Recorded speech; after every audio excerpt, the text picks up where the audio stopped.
สบายดีท่านผู้ชมที่เคารพสบายดีตอนเช้าท่านผู้ชมที่เคารพต้อนรับท่านผู้ชมเข้าสู่ข่าวเช้าอรุณใหม่จากของข่าวโทรภาพแห่งชาติลาวพบกันในเช้าของวันเสาร์วันที่29สิงหาคม2026นำเสนอข่าวภาคนี้โดยคำล่าขันธวงศ์พร้อมด้วยข้าพเจ้าสุริวัลผลเยี่ยมในการนำเสนอข่าวเช้าในภาคนี้ท่านผู้ชมพบกันในเช้าที่หลายๆท่านกำลังจะพักผ่อนอยู่ที่บ้านแต่เฮาสองคนก็ยังปฏิบัติหน้าที่นำเสนอข่าวต่อทานผู้ชมท่านผู้ชมข่าวเช้าอรุณใหม่ในมื้อนี้ทำอินเฮาจะไปที่ทานรองนายกรัฐมนตรีผู้ประจำการตอนหับเจ้าแขวงเจ้อเจียงสาธารณรัฐประชาชนจีนเนื่องในโอกาสเดินทางมาเยี่ยมยามและเฮ็ดเวียกอยู่สาธารณรัฐประชาธิปไตยประชาชนลาวในตอนเช้าของวันที่18สิงหาคม2026ที่สำนักงานนายกรัฐมนตรี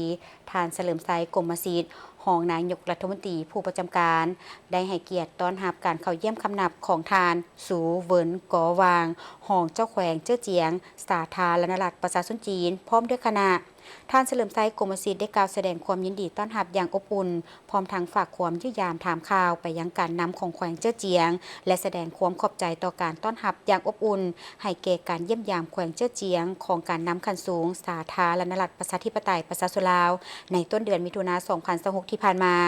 ได้แสดงความสมเสยต่อผลสำเร็จในการพัฒนาเศรษฐกิจสังคมของแขวงเจ้อเจียงพร้อมทั้งเสนอบางทัศนะต่อการร่วมมือในต่อหน้าเป็นต้นเสนอแขวงเจ้อเจียงช่วยสุขยูบรรดาวิสาหกิจเข้ามาศึกษาและลงทุนในแขนงการที่สาธารณรัฐประชาธิปไตยประชาชนลาวมีท่าแหงและแขวงเจ้อเจียงมีบทเรียนปฏิบัติที่มีผลสำเร็จในระยะผ่านมาโดยเฉพาะการผลิตกสิกรรมการพัฒนาการท่องเที่ยวและการพัฒนาในขงเขตโบแฮที่เน้นใส่การปกปักรักษาสิ่งแวดล้อมให้ยืนยงในภาคส่วนที่เกี่ยวข้องของสาธารณรัฐประชาธิปไตยประชาชนลาวและแขวงเจ้อเจียงสร้างกลไกการประสานงานและการพัวพันร่วมมือให้กลายเป็นรูปธรรมในโอกาสดังกล่าวทานสูเวินกอวางก็ได้แสดงความขอบใจอย่างจริงใจต่อการต้อนรับอันอบอุ่นของทานรองนายกรัฐมนตรีผู้ประจำการพร้อมทางแจ้งให้ทราบเกี่ยวกับจุดประสงค์และผลสำเร็จในการมาเคลื่อนไหวเฮ็ดเวียกอยู่สาธารณรัฐประชาธิปไตยประชาชนลาวในครั้งนี้รวมทั้งสภาพการพัฒนาเศรษฐกิจสังคมของแขวงเจ้อเจียงนอกนั้นได้เสนอ2ฝ่ายเพิ่มทวีการแลกเปลี่ยนการเยี่ยมยามซึ่งกันและกันของการนำขั้นต่างๆอย่างเป็นปกติเพิ่มทวีการพัวพันร่วมมือด้านเศรษฐกิจการค้าการพัฒนาสังคมปรับปรุงชีวิตการเป็นอยู่ของประชาชนการร่วมมือด้านทรัพยากรมนุษย์เพื่อยกสูงการศึกษาด้านเทคโนโลยีและทันสมัยเติมอีก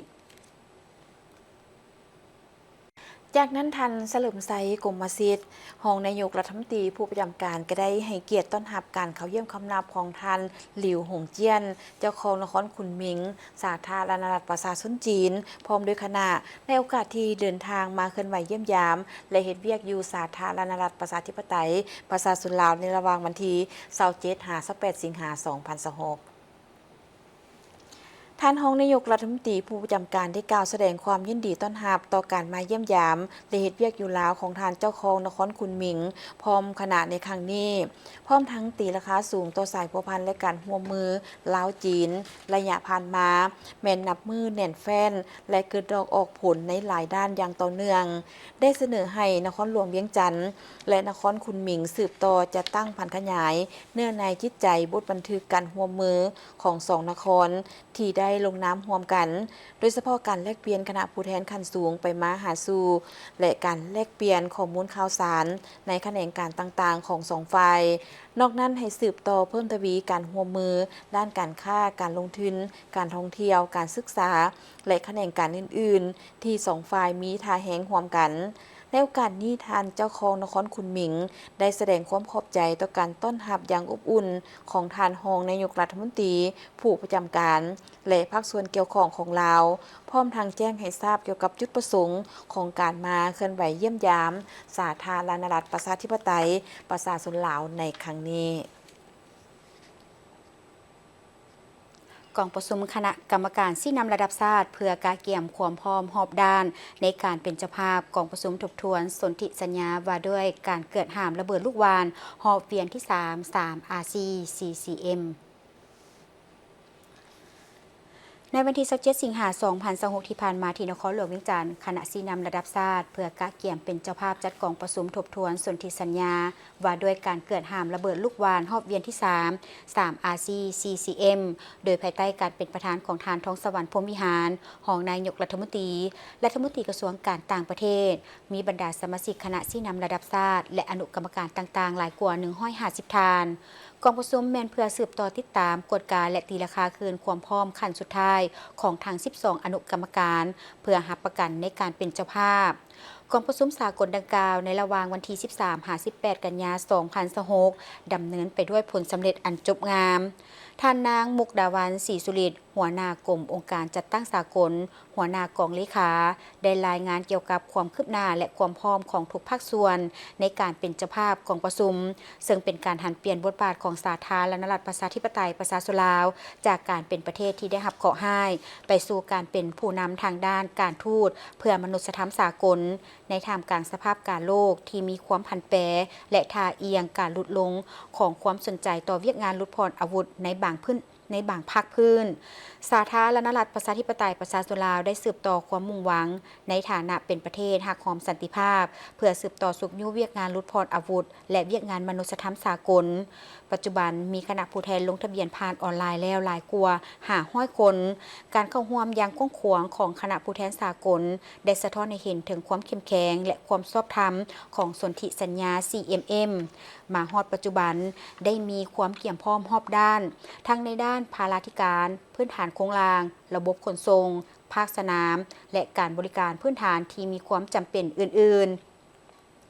การเป็นเจ้าภาพกองประชุมสากลครั้งนี้มีความหมายสำคัญเป็นพิเศษสำหรับสาธารณรัฐประชาธิปไตยประชาชนลาวได้แสดงให้เห็นถึงเจตจำนงอันเสมอต้นเสมอปลายของรัฐบาลลาวในการประกอบส่วนเข้าในความพยายามของสากลเพื่อภารกิจการปกปักรักษาสันติภาพในโลกโดยผ่านกระบวนการของสนธิสัญญา CCM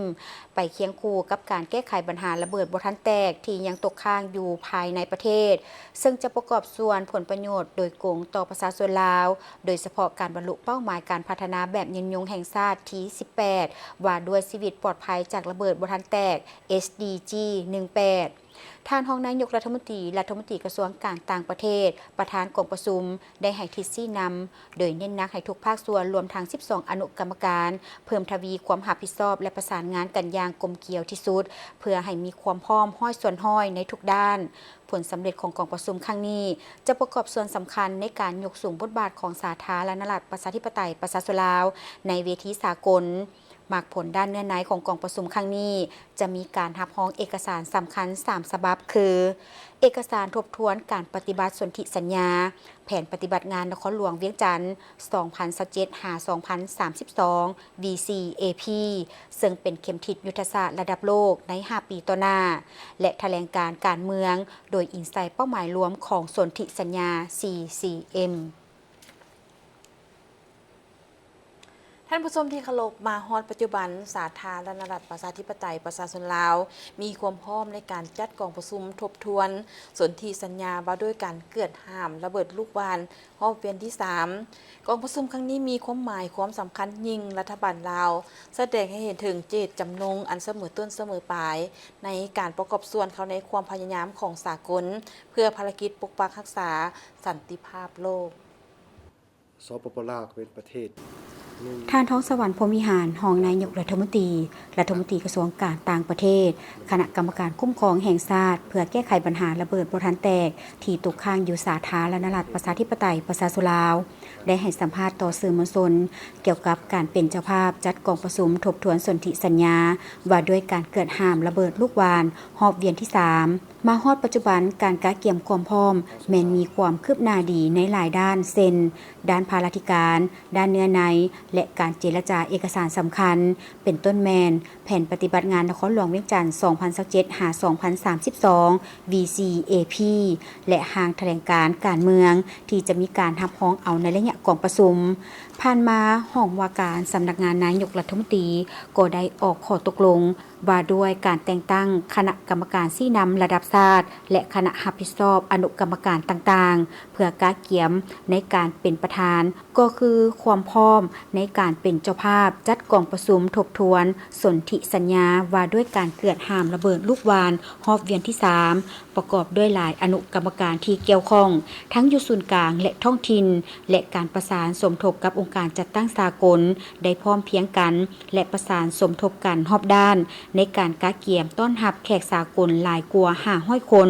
ที่คาดว่าจะเดินทางมาร่วมตัวกันที่สาธารณรัฐประชาธิปไตยประชาชนลาวรวมทั้งการกาเกียมด้านความปลอดภัยอยู่สถานที่ต่างๆการเดินทางสถานที่พักเซาและการอำนวยความสะดวกที่นครหลวงเวียงจันทน์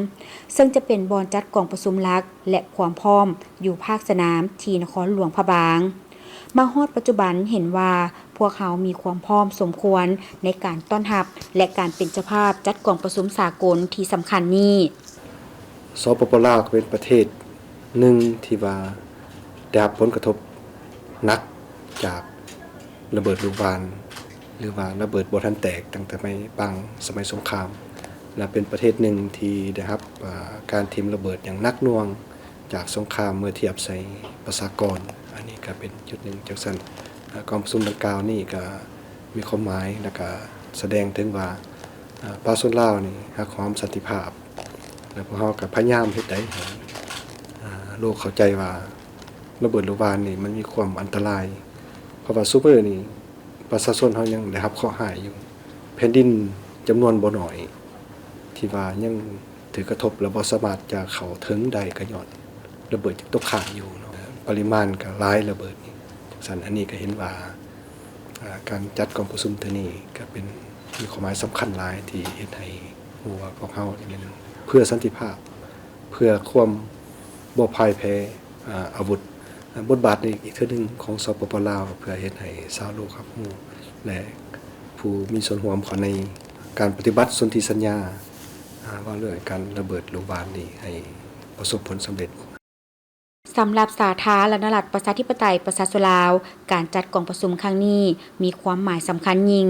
การตัดสินใจเป็นเจ้าภาพกองประชุมครั้งนี้รัฐบาลลาวแสดงให้เห็นถึงเจตจำนงอันเสมอต้นเสมอปลายในการประกอบส่วนเข้าในความพยายามของสากลเพื่อภารกิจการปกปักรักษาสันติภาพในโลกโดยผ่านขบวนการของสนธิสัญญา CCM ไปเคียงคู่กับการแก้ไขปัญหาระเบิดบ่ทันแตกที่ยังตกค้างอยู่ในประเทศ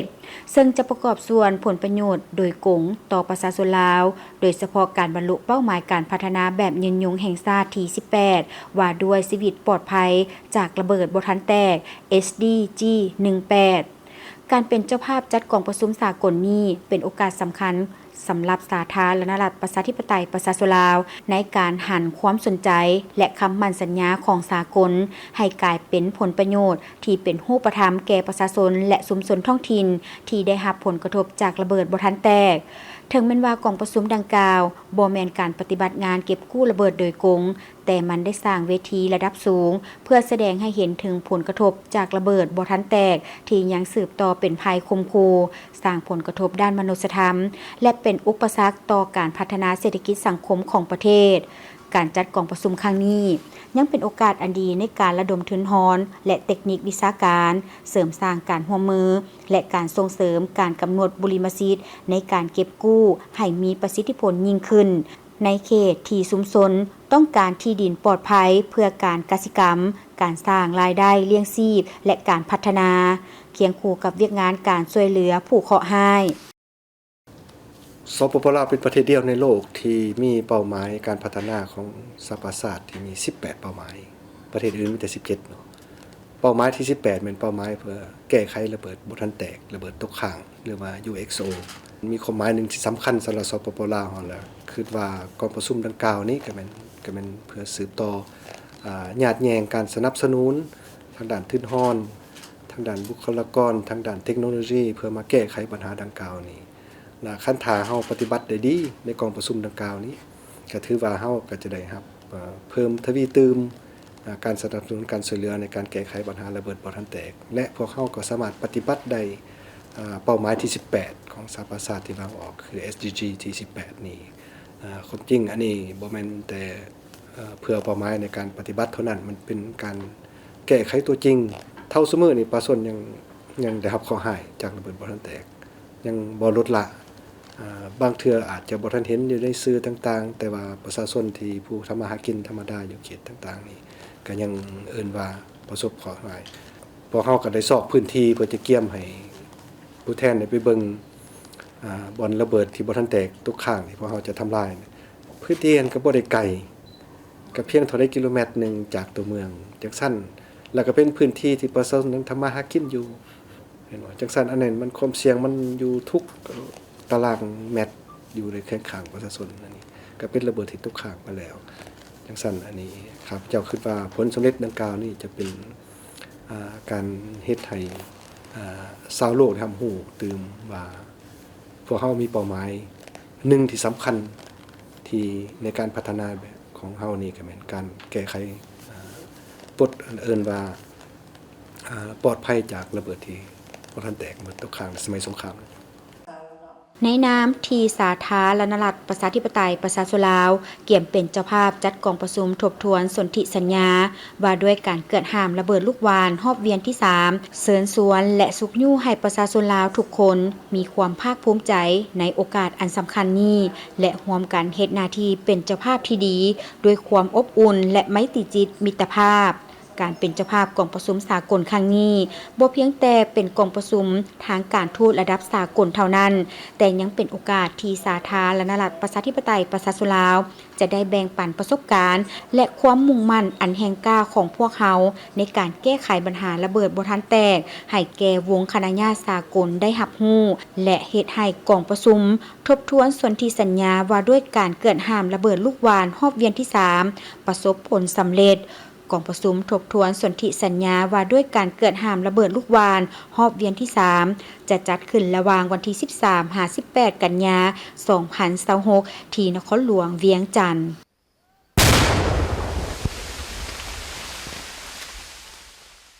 สถาบันการต่างประเทศกระทรวงการต่างประเทศและสถานเอกอัครราชทูตอินเดียประจำลาวร่วมการจัดปาฐกถาภายใต้หัวข้อ 70 ปีของสายพันธุ์ลาวอินเดียจากคู่ร่วมพัฒนาสู่การเป็นคู่ร่วมมือรอบด้านในตอนเช้าของวันที่28 สิงหาคม 2026 สถาบันการต่างประเทศกระทรวงการต่างประเทศและสถานเอกอัครราชทูตอินเดียประจำลาวได้ร่วมการจัดปาฐกถาภายใต้หัวข้อ 70 ปีของสายพันธุ์ลาวอินเดียจากคู่ร่วมพัฒนาสู่การเป็นคู่ร่วมมือรอบด้านการจัดปาฐกถาในครั้งนี้เป็นหนึ่งในกิจกรรมเพื่อเฉลิมฉลองวันสั่งตั้งสายพันธุ์การทูตระหว่างสาธารณรัฐประชาธิปไตยประชาชนลาวและอินเดียครบรอบ 70 ปี 2 กุมภาพันธ์ 1956 2 กุมภาพันธ์ 2026 และเนื่องในโอกาสที่ทานซิริล ปาติตะ มาเกริตาของรัฐมนตรีต่างประเทศอินเดียเดินทางมาเยี่ยมยามและเฮ็ดเวียกอยู่สาธารณรัฐประชาธิปไตยประชาชนลาวโดยมีบรรดาผู้เข้าร่วมจากกระทรวงการต่างประเทศคณะพัวพันต่างประเทศศูนย์กลางภาคและบรรดากระทรวงอ้อมข้างหลายกว่า600 ทานเข้าร่วมโดยการเป็นประธานกล่าวเปิดพิธีของทานไม้ทองธรรมวงศาของรัฐมนตรีกระทรวงการต่างประเทศโดยได้แสดงความสมเสยและตีราคาสูงต่อสายพัวพัน2ประเทศที่มือเสื้ออันยาวนานบนพื้นฐานการร่วมมือและมิตรภาพอันดีงามหลังจากนั้นผู้เข้าร่วมได้รับฟังการบรรยายจากทานของรัฐมนตรีต่างประเทศอินเดียโดยได้ทบทวนคืนและตีราคาสูงต่อผลสำเร็จของการร่วมมือของ2ฝ่ายตลอดระยะ 70 ปีผ่านมาซึ่งเป็นการพัวพันแบบมิตรภาพและการร่วมมือแบบต่างฝ่ายต่างได้รับผลประโยชน์ 70 ปีผ่านมาลาวและอินเดียได้สร้างตั้งและรักษาการพัวพันทางการทูตที่เป็นมูลเสื้อจนถึงปัจจุบันการพัวพันระหว่าง2ประเทศได้รับการเสริมขยายพัฒนาอย่างต่อเนื่องและเป็นรูปธรรมในต่อหน้า2ฝ่ายได้แสดงความหมายมั่นร่วมกันในการเสริมขยายการร่วมมือจากการเป็นคู่ร่วมมือเพื่อการพัฒนาสู่การเป็นคู่ร่วมมือแบบรอบด้านการปาฐกถาในครั้งนี้เป็นขีดหมายสำคัญในการตีราคาการพัวพัน2ฝ่ายในระยะผ่านมาก็คือทิศทางการร่วมมือในต่อหน้าเป็นการประกอบส่วนให้แก่การเฉลิมฉลองวันสั่งตั้งสายพัวพันการทูตลาวอินเดียครบรอบ 70 ปี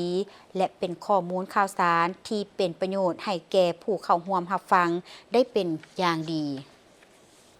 ไปที่กองประชุมประจำปีของสมาคมแพทย์กระเพาะลำไส้และตับลาวข้างที่ 4 ภายใต้หัวข้อสุขภาพทางเดินอาหารและตับในยุคแห่งการมีอายุยืนยาว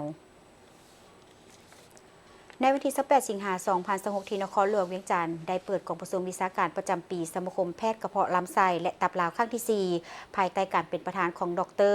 บุญเสิร์ชแก้วประสิทธิ์รองรัฐมนตรีกระทรวงสาธารณสุขมีรองศาสตราจารย์ดร.บัวจันทร์ราชจักรประธานสมาคมแพทย์กระเพาะลำไส้และตับลาวมีบรรดาเชี่ยวชาญอาจารย์และแพทย์หมอทางภายในและต่างประเทศเข้าร่วมกองประชุมครั้งนี้เป็นเวทีปรึกษาหารือทางด้านวิชาการทั้งเป็นจุดประสงค์อันสำคัญเพื่อแลกเปลี่ยนบทเรียนประสบการณ์ในการสร้างความรู้ความสามารถทางด้านการบ่งมติและปิ่นปัวพยาธิกระเพาะลำไส้และตับของบรรดาแพทย์หมอลาวภายในทั่วประเทศซึ่งแสดงออกอย่างจะแจ้งผ่านหัวข้อของกองประชุมที่ว่าสุขภาพทางเดินอาหารและตับในยุคแห่งการมีอายุยืนยาวกองประชุมครั้งนี้ได้มีการนำเสนอความรู้เกี่ยวกับการบ่งมติและปิ่นปัวพยาธิที่มักพบเรื่อยๆจากบรรดาอาจารย์ผู้ที่เชี่ยวชาญทางภายในและต่างประเทศโอกาสนี้ดร.บุญเสิร์ชแก้วประสิทธิ์ได้มีคำเห็นว่าในปัจจุบันลาวเฮากำลังเผชิญกับปัญหาพยาธิกระเพาะลำไส้และตับที่มีท่าเอียงเพิ่มขึ้นอย่างต่อเนื่องโดยเฉพาะพยาธิเลือดออกในระบบละลายอาหารพยาธิไขมันหุ้มตับแข็งมะเร็งกระเพาะลำไส้และตับรวมทั้งภาวะแทรกซ้อนจากการดื่มสิ่งมึนเมาพยาธิเหล่านี้บ่เพียงแต่สร้างความท้าทายในการบ่งมติและปิ่นปัวเท่านั้นแต่ยังส่งผลกระทบโดยตรงต่อระบบสาธารณสุขและเศรษฐกิจของชาติอีกด้วยดังนั้นสมาคมแพทย์กระเพาะลำไส้และตับลาวจึงกลายเป็นเวทีอันสำคัญในการเต้าโฮมเอาแพทย์หมอผู้ที่สนใจในพยาธิดังกล่าวและการซองกระเพาะทางเดินอาหารเพื่อส่งเสริมและพัฒนาความรู้ใหม่ๆเข้าในการบ่งมติและปิ่นปัวพร้อมทั้งเป็นใจกลางในการประสานงานและแยกแยงเอาความร่วมมือด้านการเรียนการสอนและฝึกอบรมจากเชี่ยวชาญที่มีประสบการณ์ในทั่วโลก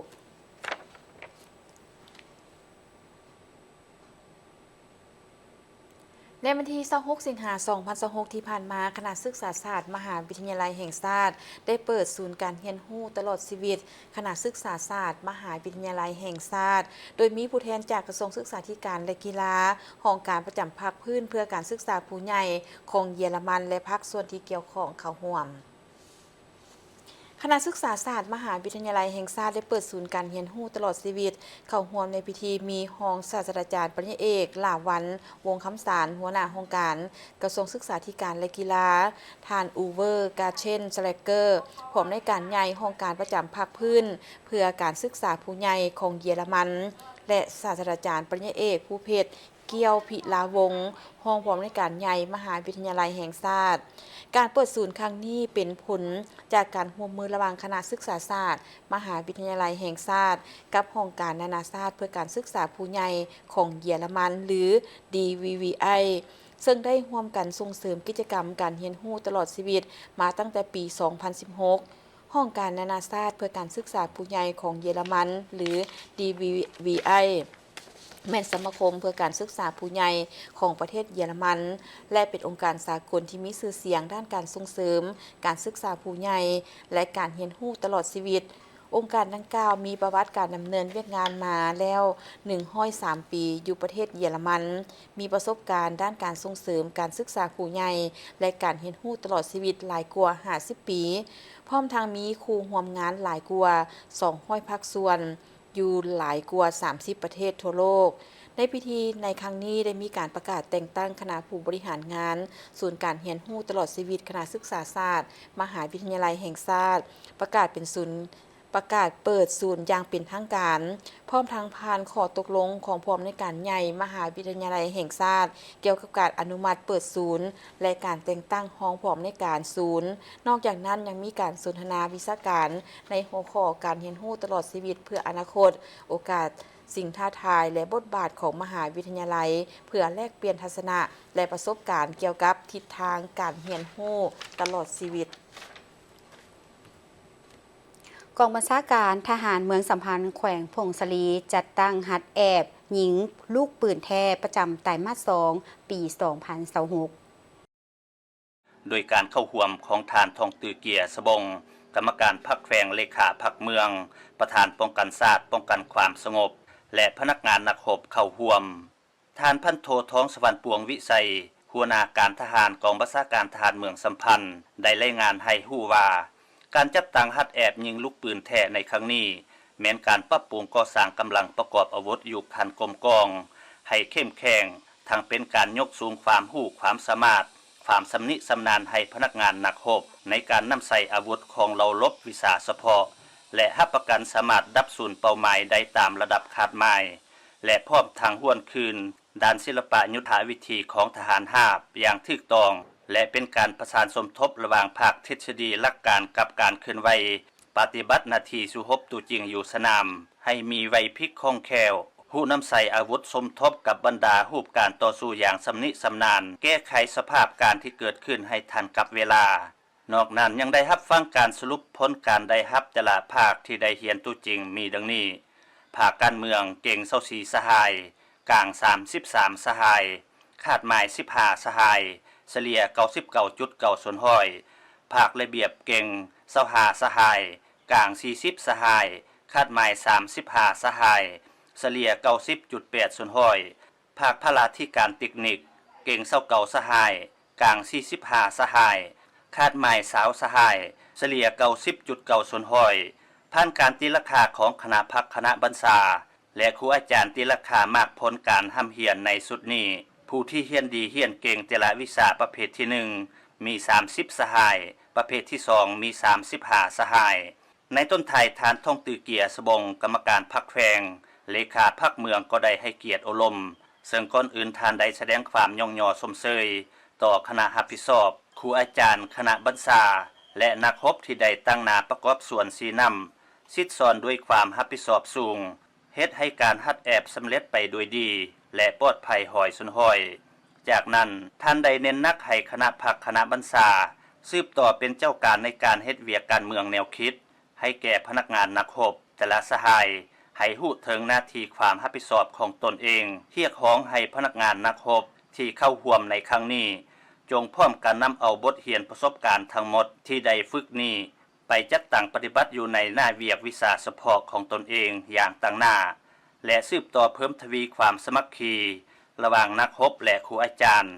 ทุกสหายให้มันนักแน่นไล่ขึ้นกว่าเก่าประชาชนใน5บ้านของเมืองนั้นแขวงหลวงพระบางได้รับเครื่องช่วยเหลือบรรเทาทุกข์ภายหลังที่ได้ประสบภัยน้ำท่วมท่านบุญเลิศสิ้นใสวรวงศ์ประธานคณะกรรมการปกครองแขวงหลวงพระบางพร้อมด้วยคณะกรรมการคุ้มครองภัยพิบัติคันแขวงได้ลงเยี่ยมยามและมอบเครื่องช่วยเหลือให้ประชาชน5บ้านในนั้น2บ้านน้ำท่วมเหือนประกอบมีบ้านสีบุญเฮืองบ้านนาเหล่าบ้านดินเจือนประกอบมี3บ้านบ้านผลใสบ้านนาเมืองใหญ่บ้านกลางการลงเยี่ยมยามและมอบเครื่องช่วยเหลือในครั้งนี้จุดประสงค์เพื่อติดตามสภาพความเสียหายและรับฟังสภาพความลำบากในชีวิตการเป็นอยู่ของประชาชนภายหลังเกิดฝนตกหนักและน้ำน่านเพิ่มขึ้นสูงจนไหลเข้าท่วมเรือนซ่านประชาชนและพื้นที่ทำการผลิตของประชาชนในโอกาสที่ท่านบุญเลิศสิ้นใสวรวงศ์ได้ตั้งหน้าให้การนำแขวงแสดงความห่วงใยต่อชีวิตและการเป็นอยู่ของประชาชนพร้อมทั้งเน้นให้การนำเมืององค์การปกครองบ้านและทุกภาคส่วนเพิ่มทวีความสามัคคีความแห่งความใจช่วยเหลือซึ่งกันและกัน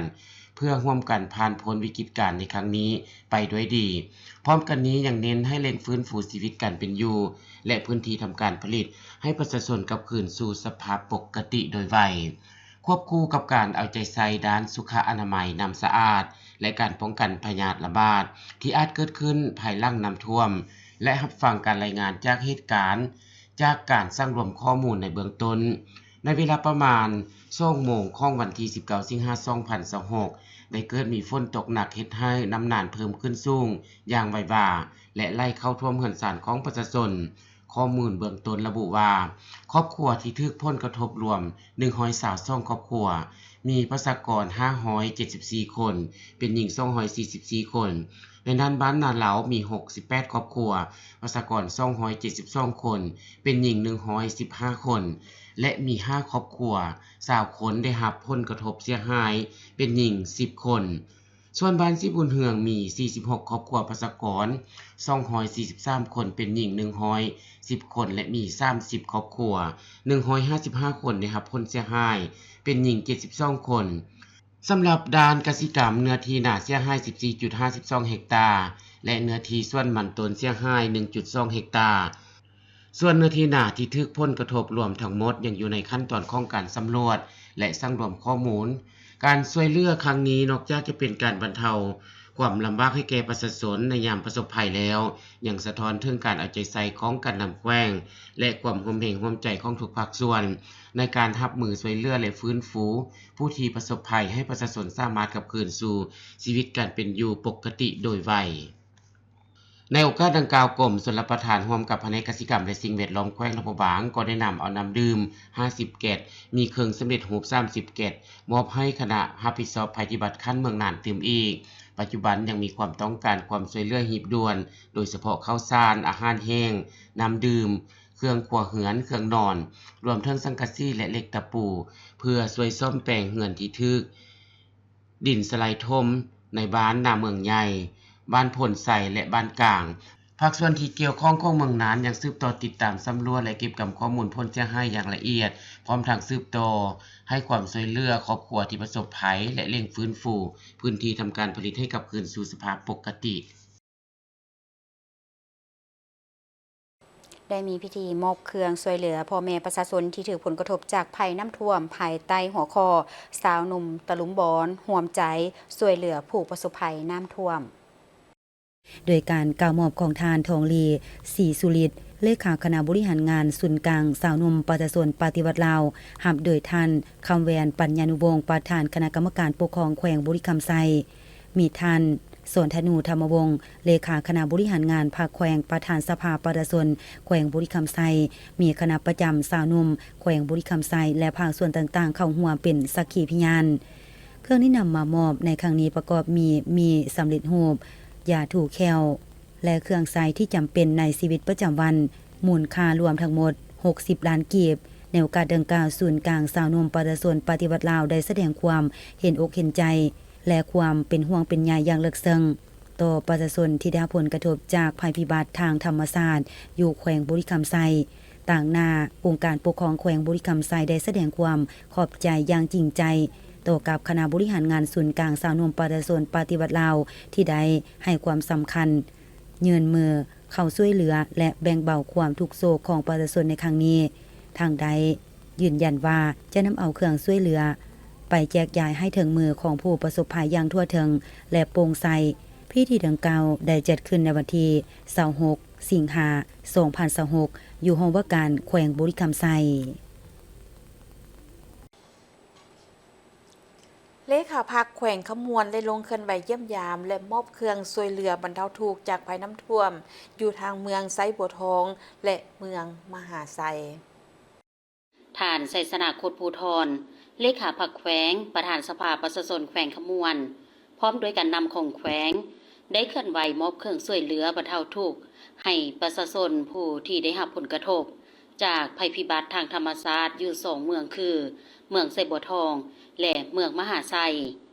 โดยการต้อนรับของท่านปริญญาเอกสินสรแสงจันทวงศ์เลขาพักเมืองไซบัวทองพร้อมด้วยการนำของเมืองเข้าร่วมต้อนรับเครื่องที่นำมามอบให้เมืองไซบัวทองประกอบมีข้าวสารมีไวๆปลากระป๋องน้ำดื่มและเงินสดจำนวนหนึ่งเพื่อเป็นการประกอบส่วนสุขยูเวียกงานภัยพิบัติของเมืองจากนั้นก็ได้สืบต่อเคลื่อนไหวเยี่ยมยามและมอบเครื่องอุปโภคบริโภคและเงินสดจำนวนหนึ่งอยู่บ้านโพวาและบ้านมหาไซพร้อมนี้ก็ได้มอบเงินจำนวนหนึ่งให้เมืองมหาไซหับโดยท่านอินทวงศ์พรหมจันทร์เลขาพักเมืองเพื่อนำไซเข้าในเวียกงานภัยพิบัติขันเมืองการลงเยี่ยมยามและมอบเครื่องช่วยเหลือในครั้งนี้แสดงถึงความเอาใจใส่ของคณะนำแขวงขมวนต่อเวียกงานป้องกันหับมือและบรรเทาผลกระทบจากภัยพิบัติทางธรรมชาติพร้อมทั้งเป็นการให้กำลังใจแก่ประชาชนในพื้นที่ที่ได้รับผลกระทบในครั้งนี้ให้สามารถผ่านพ้นช่วงเวลายุ่งยากไปได้ด้วยดี บริษัทเบียร์ลาวได้มอบน้ำดื่มและผลิตภัณฑ์ต่างๆ รวมมูลค่า 90 ล้านกีบให้แก่แขวงสวรรณเขตเพื่อช่วยเหลือประชาชนที่ได้รับผลกระทบจากภัยธรรมชาติ ท่านบุญจมอุบลประเสริฐกรรมการศูนย์กลางพรรคเลขาพรรคแขวงพร้อมด้วยท่านประธานรองประธานคณะกรรมการปกครองแขวงสวรรณเขตเป็นเกียรติรับเครื่องจากบริษัทเบียร์ลาวรวมมูลค่า 90 ล้านกีบที่นำมามอบให้การนำแขวงเพื่อนำไปช่วยเหลือผู้ประสบภัยน้ำท่วมในครั้งนี้ร่วมเป็นสักขีพยานในการมอบโดยท่านคำพันธ์พรหมทัศน์รองนายกรัฐมนตรีพร้อมด้วยท่านโพไซไสยสวรรค์รัฐมนตรีกระทรวงแรงงานและสวัสดิการสังคมรองประธานผู้ประจำการคณะกรรมการคุ้มครองภัยพิบัติขันศูนย์กลาง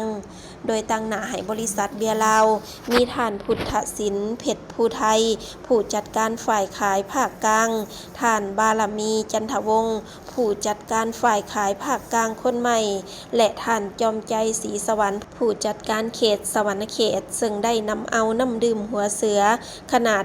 1,500 มิลลิลิตรจำนวน 1,000 แพ็คเครื่องดื่มประเภทน้ำอัดลมรวมน้ำสติงองุ่นมิรินดาบลูเบอร์รี่ซาลิปตันเป๊ปซี่และเลมอนโซดา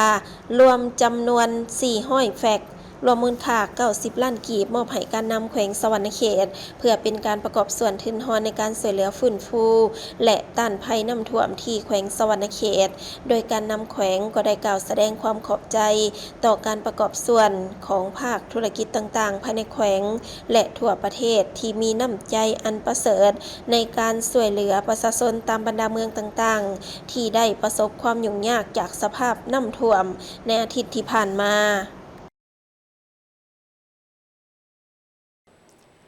ไปที่กองประชุมวางแสดงสินค้าที่เป็นมิตรกับสิ่งแวดล้อมของโครงการกรีนที่แขวงพงสาลี ท่านบุญเด็กหลาสุกันห้องหัวหน้าแผนกกสิกรรมและสิ่งแวดล้อมแขวงได้กล่าวเปิดกองประชุมจากนั้นท่านโดเบิร์ตบีเดียมสันที่ปรึกษาโครงการกรีนองค์การ CCL ประจำสปป.ลาวได้เสนอจุดประสงค์ของโครงการแม่นเพื่อเสริมสร้างการพัฒนาชุมชนแบบยืนยงโดยสนับสนุนชุมชนในการพัฒนาข้อริเริ่มด้านเศรษฐกิจท้องถิ่นและสิ่งแวดล้อมและเวียกงานกสิกรรมการเปลี่ยนแปลงของสภาพดินฟ้าอากาศเวียกงานบทบาทหญิงชายและเวียกงานน้ำดินน้ำสะอาดถือว่าเป็นเวียกงานหนึ่งที่สำคัญและนอนอยู่ในเวียกงานบุริมสิทธิ์ของขันศูนย์กลางตลอดหอดขันท้องถิ่นโดยเฉพาะการจัดตั้งปฏิบัติแผนพัฒนาเศรษฐกิจสังคม5ปีครั้งที่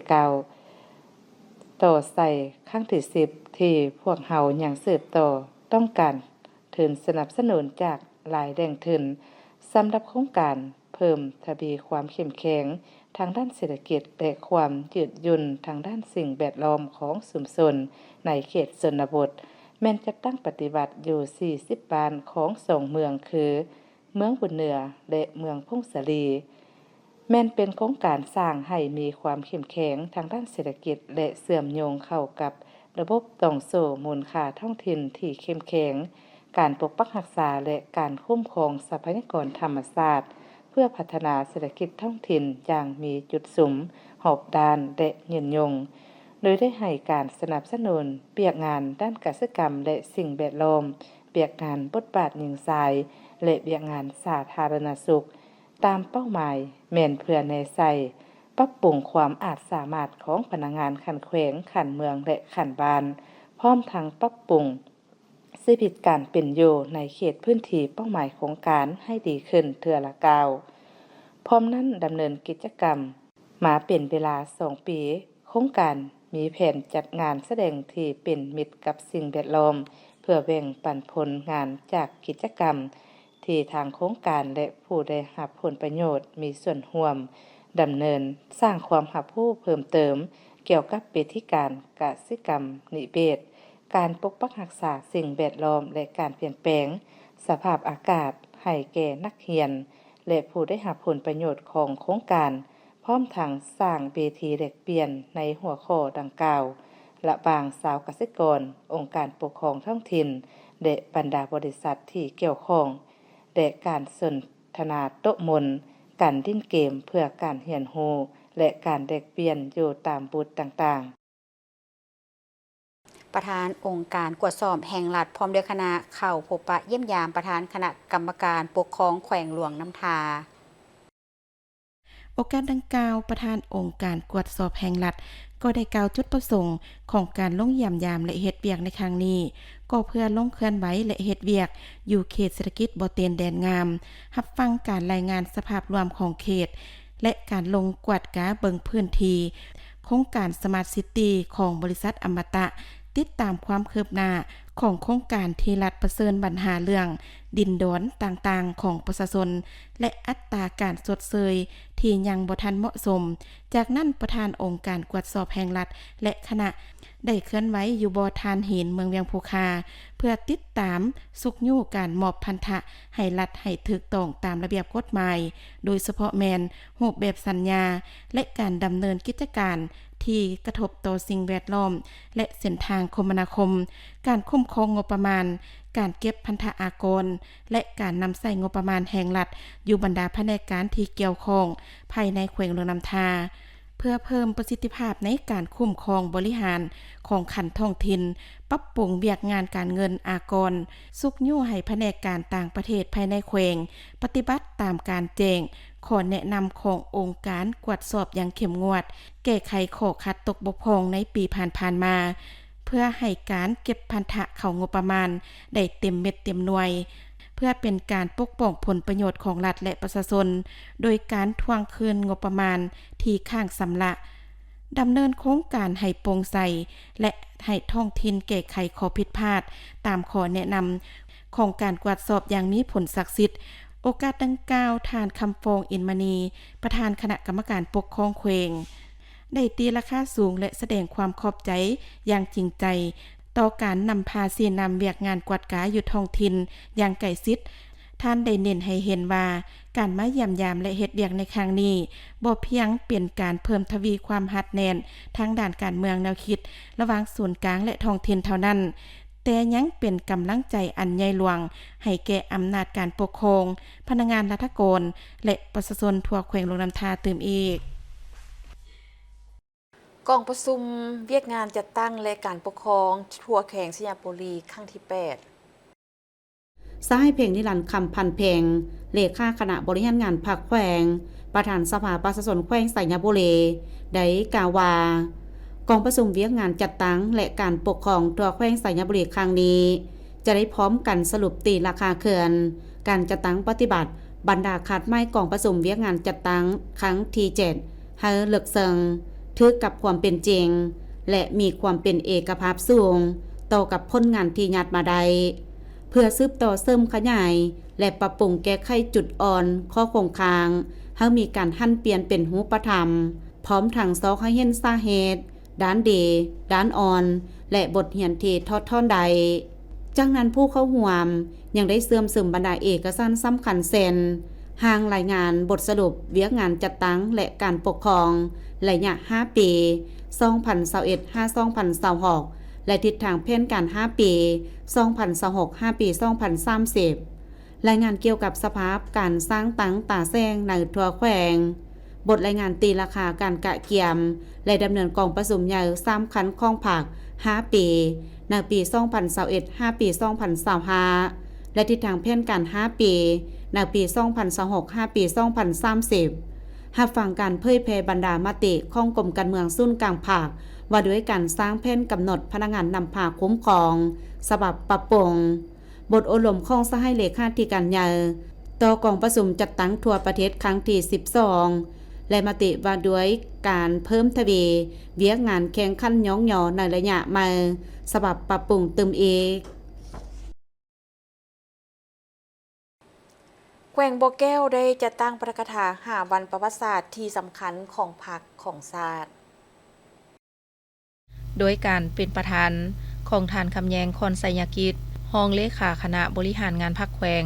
ผู้ชี้นำเวียกงานการเมืองแนวคิดเวียกงานพรรคพนักงาน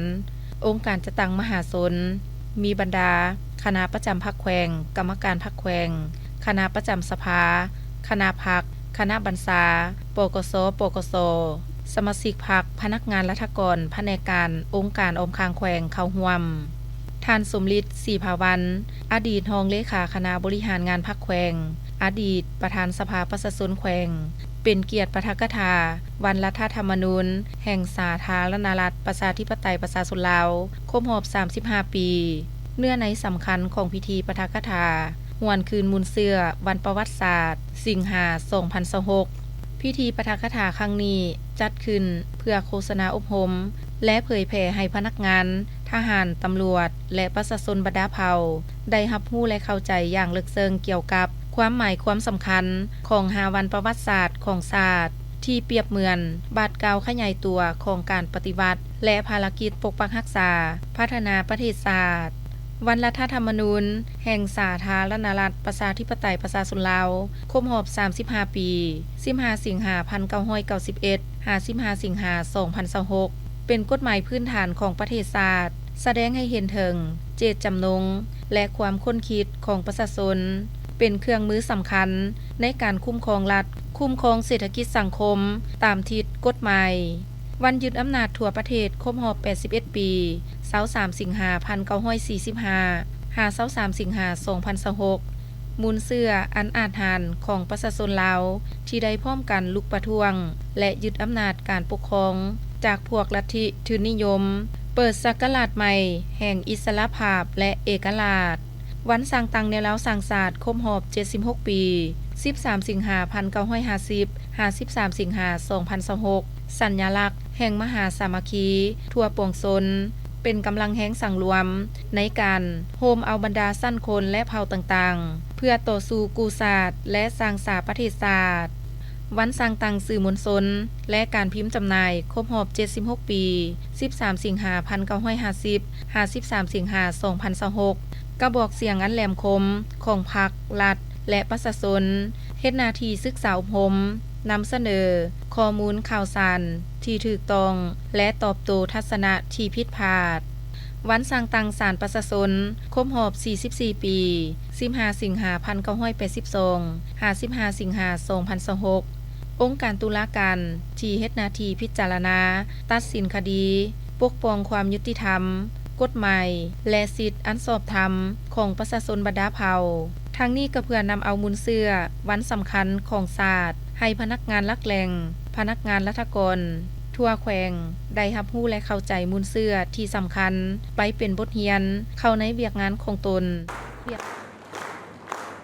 เลขาพรรคแขวงประธานสภาประชาชนแขวงขมวนพร้อมด้วยคณะลงเคลื่อนไหวติดตามสุขยูเวียกงานการศึกษาอยู่ที่เมืองมหาไซโดยได้ลงเยี่ยมยามและติดตามสภาพตัวจริงอยู่โรงเรียนประถมสมบูรณ์โพวาและโรงเรียนอนุบาลภายในเมืองมหาไซการลงเคลื่อนไหวในครั้งนี้เน้นใส่การติดตามสภาพการจัดการเรียนการสอนสำรวจสภาพสิ่งอำนวยความสะดวกรับฟังปัญหาและอุปสรรคที่ครูและอาจารย์และโรงเรียนกำลังประเสริญพร้อมทั้งรับฟังข้อเสนอจากภาคส่วนเกี่ยวข้องข้อมูลและข้อเสนอต่างๆที่ได้รับจากการลงติดตามตัวจริงการลงติดตามและสู่เวียกงานการศึกษาของคณะนำแขวงในครั้งนี้สะท้อนให้เห็นถึงการให้ความสำคัญต่อเวียกงานการศึกษาซึ่งเป็นพื้นฐานสำคัญในการสร้างคนพัฒนาทรัพยากรมนุษย์ในโอกาสดังกล่าวท่านไสสนาโคตรภูธรยังได้มอบเงินจำนวนหนึ่งให้โรงเรียนเพื่อเป็นการสุขยูและสนับสนุนเวียกงานการศึกษาพร้อมทั้งเป็นกำลังใจให้แก่ครูอาจารย์และบุคลากรการศึกษาในการสืบต่อปฏิบัติหน้าที่ศิษย์สอนและพัฒนาคุณภาพการศึกษาให้ดีขึ้นกว่าเก่า